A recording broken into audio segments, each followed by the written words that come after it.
BronxNet. Your voice, your views, your vision.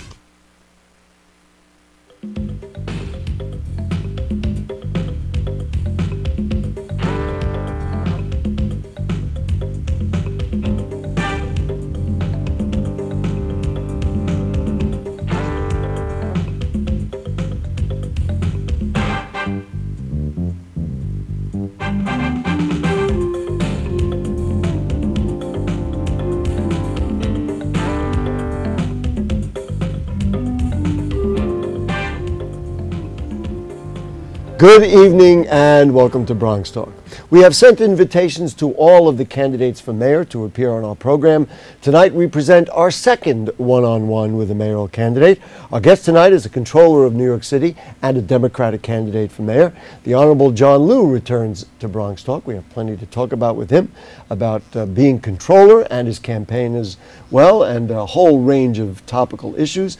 To ensure balance and objectivity in all of our interviews with mayoral candidates, we will not be taking live phone calls, but you can email questions or comments to us, and we can try to incorporate them into our program. The email address is bronxtalk@hotmail.com. For now, the controller of the City of New York and a candidate for mayor, please join me in welcoming back to BronxTalk, John Liu. Thank you for joining us, sir.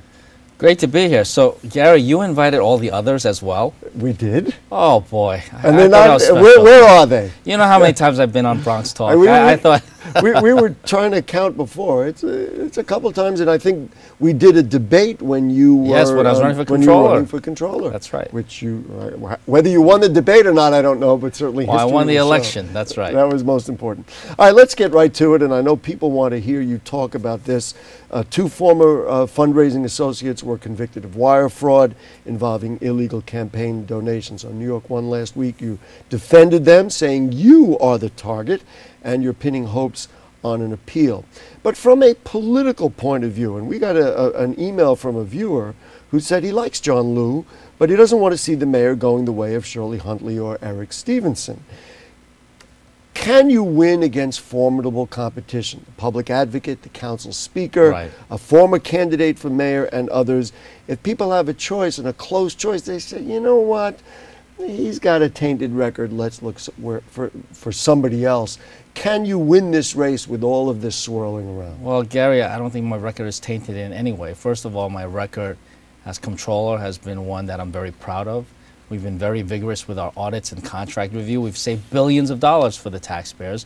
We're continuing to look into the potential waste that we've seen in the Van Cortlandt Park project, the Croton Reservoir project, filtration plant. We've also got an issue with regard to our pension funds. I've been improving the process. We are now over 40% cumulative returns on the pension portfolio, and I've saved money and created jobs in the process by accessing the capital markets to optimize our debt burdens, to lower the interest rates that our taxpayers have to pay on the bonds that we issue for our schools, roads, bridges, and parks improvements.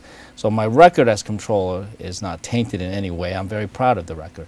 On the fundraising trail, on the campaign trail, specifically with regard to fundraising, there have been these innuendos, insinuations that have been, as you mentioned, swirling around for years now. For 4 years, they've been investigating this. For two years of the investigation elapsed, and they still had nothing, which at that point they started this undercover operation. And again, I don't know if every campaign gets an undercover operation, especially one that after 2 years of investigating, they still hadn't had anything. And so that ultimately ensnared one of my supporters, one of hundreds of supporters that I have out there, and they threw the book against my former treasurer. I'm very proud of my former treasurer, Jenny. She's a good person. Did she make a mistake in judgment? Yes, she called her ex-boyfriend and said something that she shouldn't have said in terms of offering to reimburse a contribution. But that never happened. And was that really a federal crime? I mean, you know, no one in my team has ever been accused of taking money, taking bribery, or anything like that. There was the innuendos of a massive straw donor scheme in my campaign. You know, after 4 years and this lengthy trial that lasted a few weeks, what did they establish? they established a small number of straw donations out of the 6,000 donations that I've had. And there was no way, even according to the testimony, no way that my campaign folks could have known about it. So, you know, we're going to refund those contributions. There's several $1,000s there out of $3.5 million that I raised. So, look, as I said, and I guess you saw the show, I don't question the motivations behind this investigation, but I'm very proud of the fact that if any other campaign was held to the same level of scrutiny and the same level of investigation, my campaign and my folks would come out head and shoulders above everybody else. You had said, and you're suggesting here that it's, you know, going after you. Are there political enemies? I mean, is this about because you're the first Asian candidate for mayor? You know, who has it in for John Liu to go to this length to do 4 years of investigation and wiretapping and everything else? Well, you know, I'm a candidate for office and a current office holder in New York City, which, in my unbiased opinion, is the greatest city in the world. And in this city, politics is not, it's a full contact sport, no question about it. And so I don't complain about what people do politically or otherwise, and I never question the motivations behind this investigation. I was always the first to say, if anybody thinks something is wrong with my campaign or thinks something is not fully above board, by all means, look into it, investigate it thoroughly. But at this point, we've got 4 years of an investigation, thousands of my supporters being interrogated, 1 million documents reviewed, and they even listen in on my phone conversations for what I've been told is an unprecedented 18 months. And what do they have at the end of all this? A prosecutor saying in his closing summations in the trial that I must have known about all of this stuff because we used code language like a fundraiser was Richard's event. Gary, if you have a fundraiser for me, and I hope to persuade you to do so. It's not going to happen. Okay, but say you did. Yes. I guess what we would call it. Gary's event. And is that so different from any other campaign? The point here is that I fundraise like everybody else, well, everybody except Mike Bloomberg. I wish I was like him and I could just write my own campaign in one big fat check. But the reality is that I fundraise like everybody else. I've held myself to very strict standards. We don't take contributions from people doing business with the city. As controller, I don't take contributions from Wall Street. And yet somehow I'm the only campaign that's being investigated. Fine, I can live with that. There's politics or whatever. But if other campaigns were held to the same level of scrutiny, I think we would come out shining.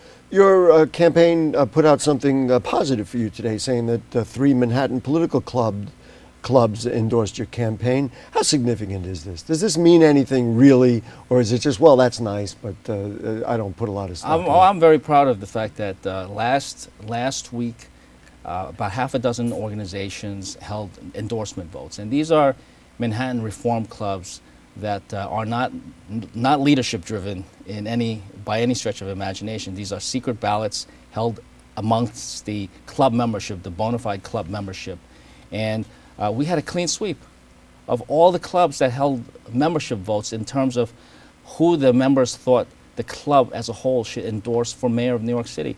I won every single one of them. It wasn't 3, it was actually 5 and 1 in progress. So I'm very proud of the fact that these are grassroots voters. By the way, these were all secret ballots, so no one's vote could be influenced in any way. And I won the vote at each and every one of them. It's not like I won some of them or I won half of them. I won all of them. Here in the Bronx, with a rather large amount of fanfare, Borough President Ruben Diaz Jr. went for Bill Thompson. Was that disappointing to you? What do you think? It's disappointing. I think very highly of Ruben. But in the Bronx, there are some clubs that are going to have their endorsement votes as well. None yet. And I look forward to competing fairly in all of those clubs that are going to have a vote of their membership. I think I'll do quite well. And as you know, I'm here in the Bronx almost on a daily basis. This is a borough that I'm very fond of. Although I cannot claim to be a Bronxite, I certainly would love to at some point, but I've spent a great deal of time in my young years as well as recently. You went to school down the block here, right? Down the block, yeah, literally down the block. As comptroller, I've paid a great deal of attention to the economic development that's taking place or that should be taking place here in the Bronx. And as mayor, you will see me quite a bit. What do you, speaking of the Bronx and actually this area around where the studio is, what did you make of the decision to put an ice skating center in the Kingsbridge Armory? I support the decision. I think this is something that we don't really have in New York City. We have some ice skating rinks, but there's no real world-class ice facility, not just here in New York City, but anywhere in this whole region. So I think this will be a regional draw.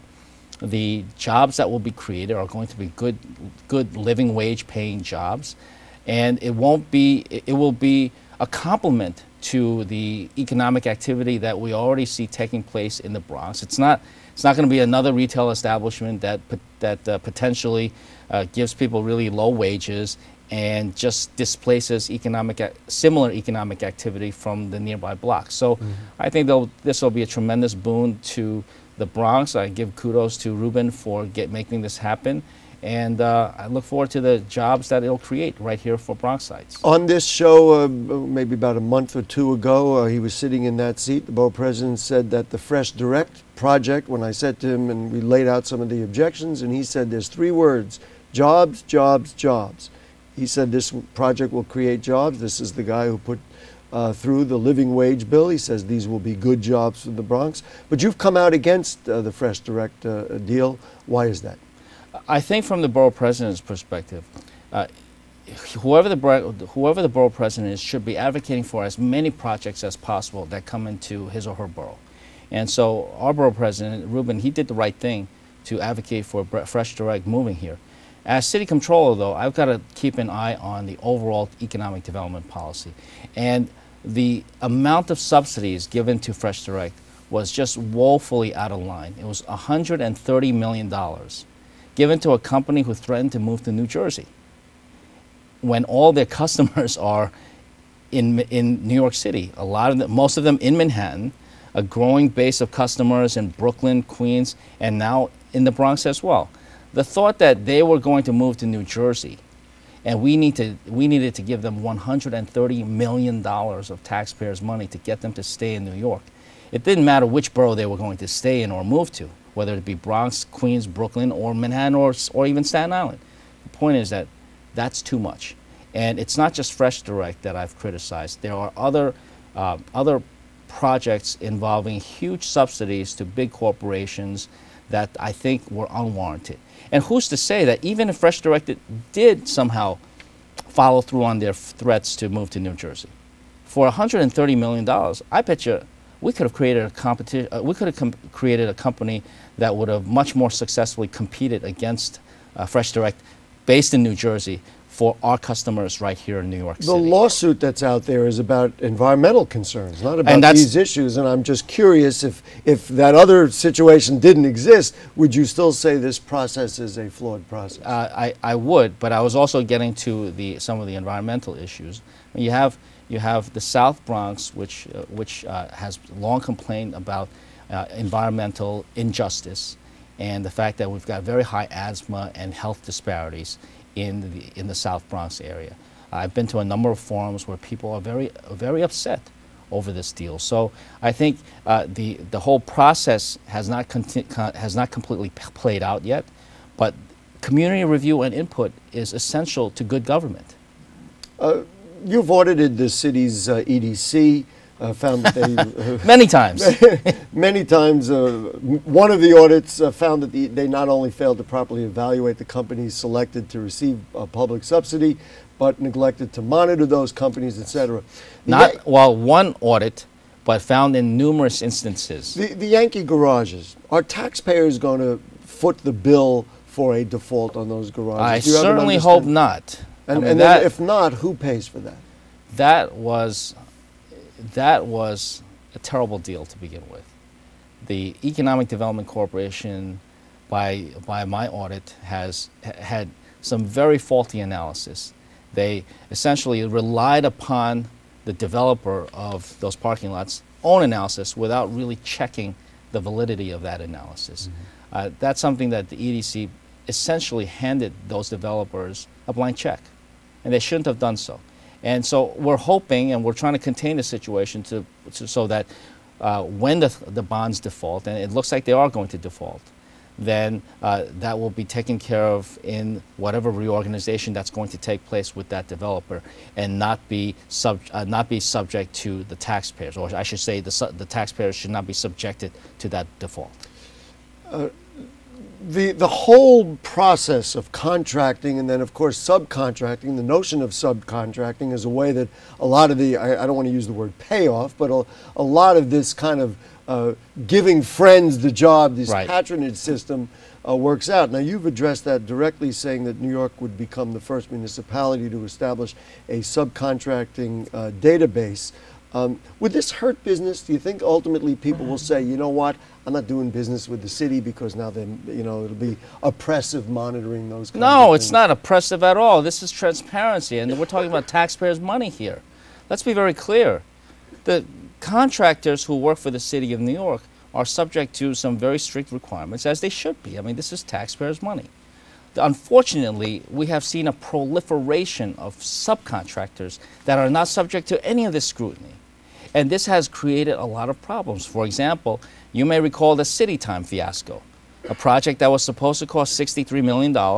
And by the time I took office as comptroller, the City Hall had paid more than $700 million. A lot of it going to subcontractors that were kind of flying below the radar.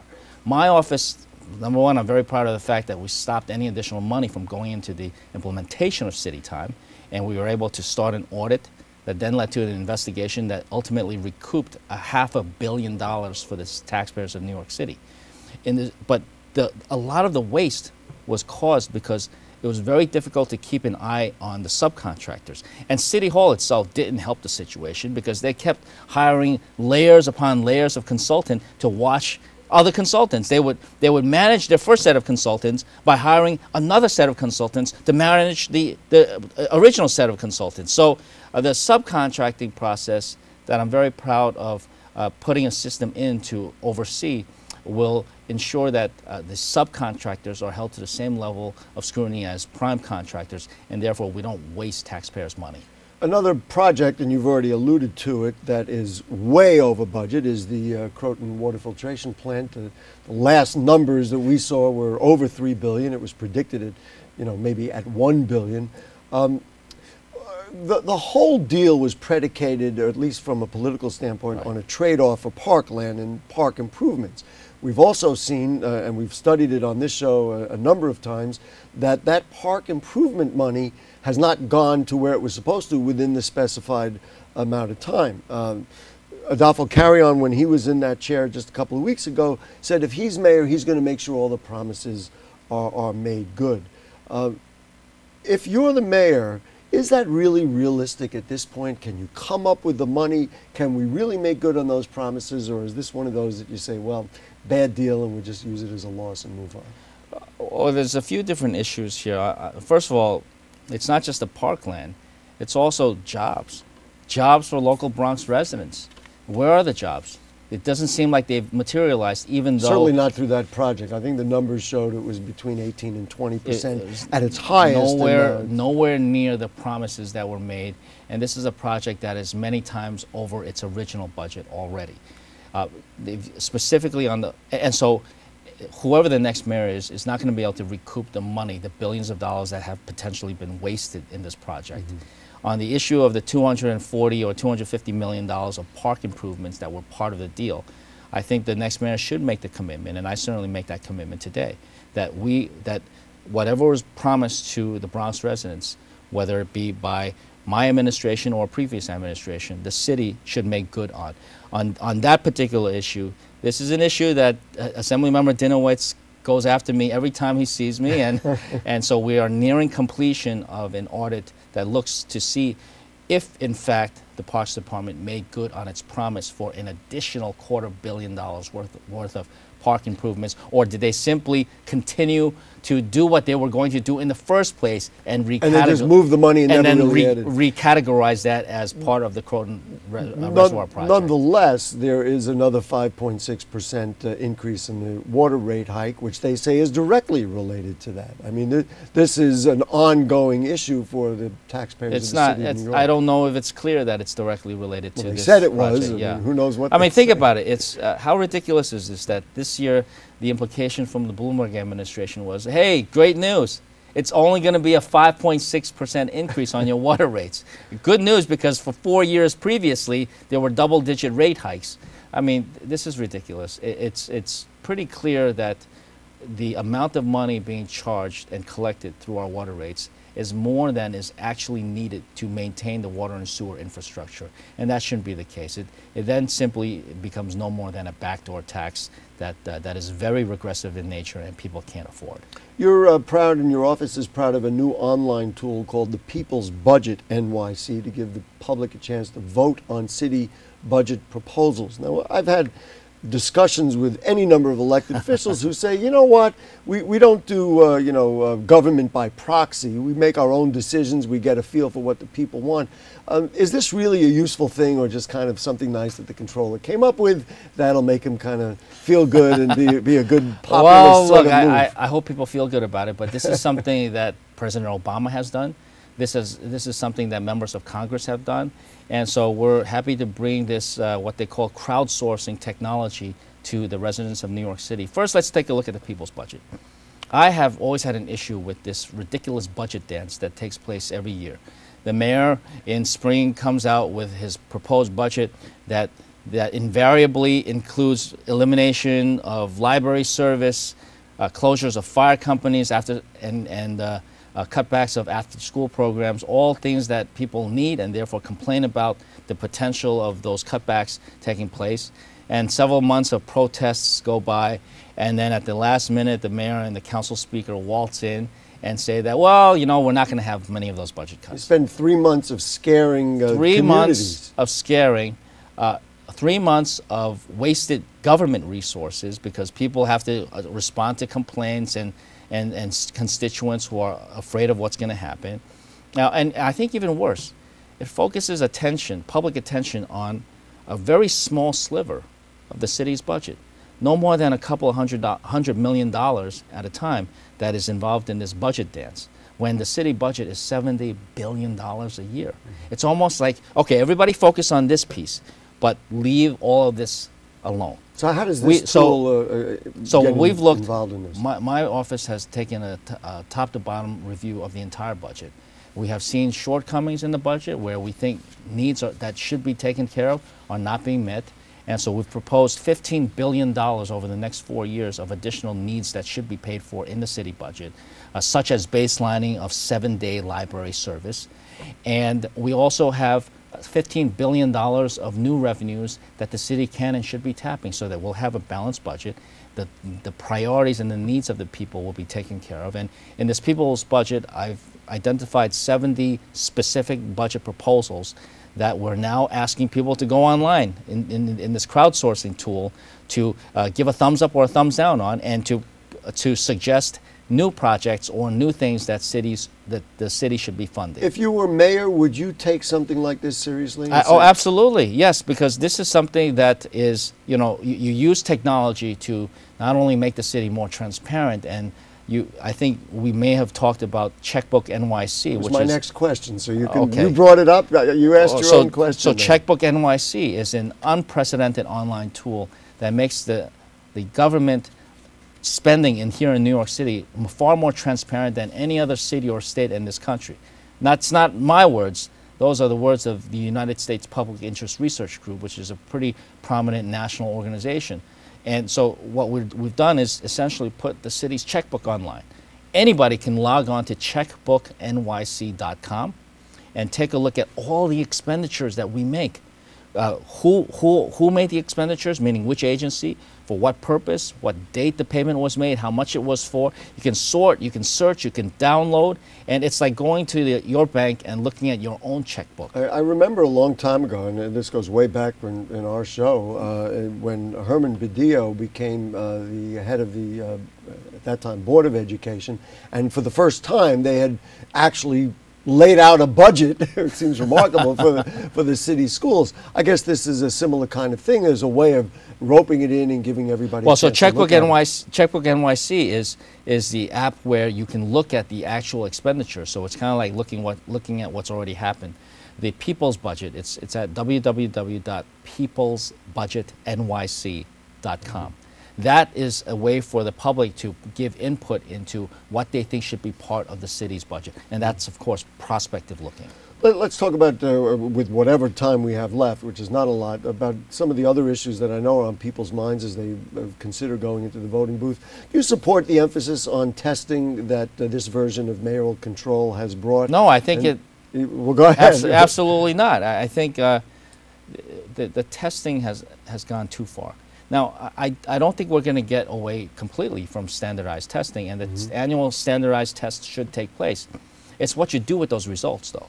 And in these years, we have seen the overemphasis on these results to the point where the mayor wants to make them the overriding factor in teacher evaluations, decisions on about whether... 30 seconds. Give me what a vision of what Department of Education looks like under a Mayor John Liu. The Department of Education will be in charge of running schools, not as business divisions reporting up to DOE Corporation, but as schools, as places of learning where teachers are relied upon and trusted to teach, where principals are trusted to lead their schools, and where kids are not tested, they are taught. How do you react to requirements for a teacher evaluation system? How would that negotiation or dialogue have gone under a John Liu administration? If that dialogue was finished, as far as most people can tell. The teachers union and the chancellor had come up with an agreement, and at the 11th and a half hour, Mayor Bloomberg scrapped it. And in the process, we lost hundreds of millions of dollars for our public school kids here in New York City. If I had been in charge, if they had come up with a plan, a solid plan already, I would have said, okay, let's move forward. Let's not lose any money, and let's move forward with this evaluation plan that both the chancellor and the leaders of the teachers already came up with. So I hope you'll come back to BronxTalk so I can get to the other 24 questions I have for you. I'm available next Monday, Gary. Thank you so much. You don't have to have the others on. Well, that'll be up to them. John Liu, thank you for joining us. We always appreciate your input onto the show. And folks, if you have further comments or questions on anything you heard on tonight's show or anything going on in the Bronx, then email them to us at bronxtalk@hotmail.com or make a comment on our Facebook page, and we'll read those on the air during a future edition of our program. Archives of our program are available at bronxnet.org. You click Bronx Talk on the right-hand navigation bar. You can become a fan of Bronx Talk on Facebook. I'm going to ask the controller to do the same thing. Next Monday night, another Democratic candidate for mayor will join us. Sal Albanese will make a return to Bronx Talk. He was last on the show. Do you know what year? It's 1997 when he ran for mayor the last time. Bronx Talk, of course, we're here Monday nights, thanks to Jane, our producer, and to Shirley, our director, to Dina, our studio coordinator, and to all the cast of thousands. And to you, we'll see you next week. Good night.